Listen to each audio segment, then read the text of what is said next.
Ask Tom on Home Show. Douglas from Pinehurst, Texas has a question about some kitchen treatment. Yeah, he wants to make it nice for his dinner guests, Tom, which tells me his wife wants it nice. Yes. Because guys would be like, yeah, don't worry about that. Moving, put something over there. Right. All right. So Douglas writes, I want to touch up some areas on the wood trim around my kitchen countertops. Here's a picture of what he's talking about. You can see it's kind of a little dinged up there, and he wants it to look nicer. So he wants to know, what do you recommend for the process and the products for doing that, Tom?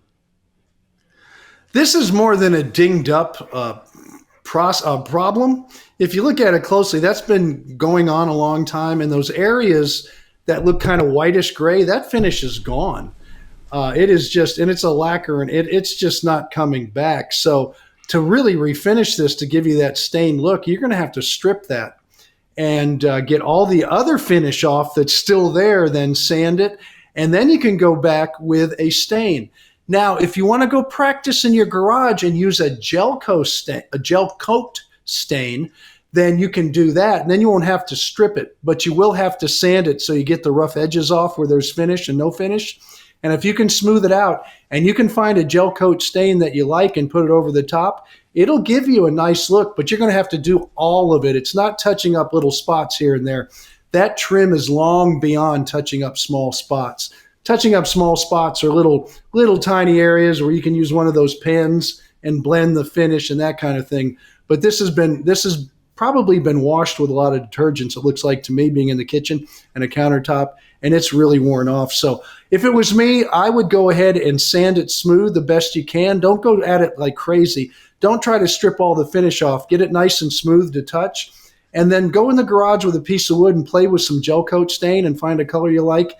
And use a nice fine brush, and I would gel coat stain it. It'll give you the look of wood, but it'll cover all the imperfections of the different shades.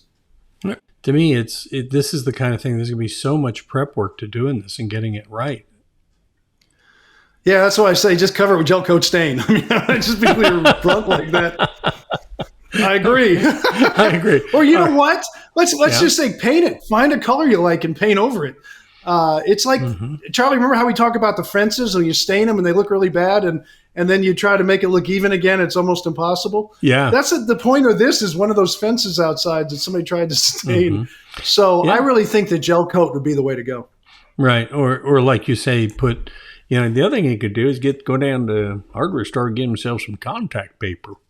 Put that on there. No, I'm not going down that road because now you're being mean. No, I'm not being mean. Okay. No, I'm going back when I was a wee little lad.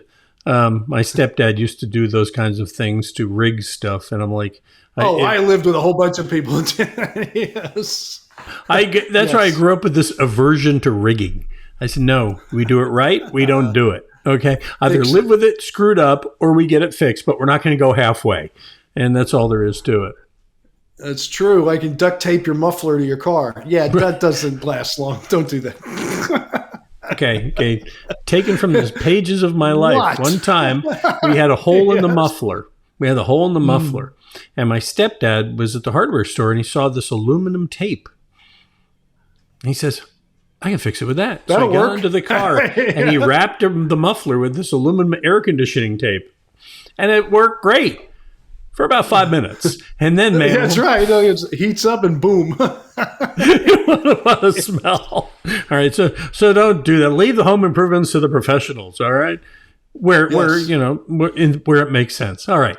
So how do you get your questions here? What you do is you go to HomeShowRadio.com, click on that Ask Tom button, send it to us. We'll answer it just like this. And we'll warn you if you're getting out of your depth. By the way, send a picture because it helps us understand, exactly how far in you are. And then we'll answer your question. We post a new one every day on our YouTube channel, Home Show Radio YouTube channel, or at HomeShowRadio.com.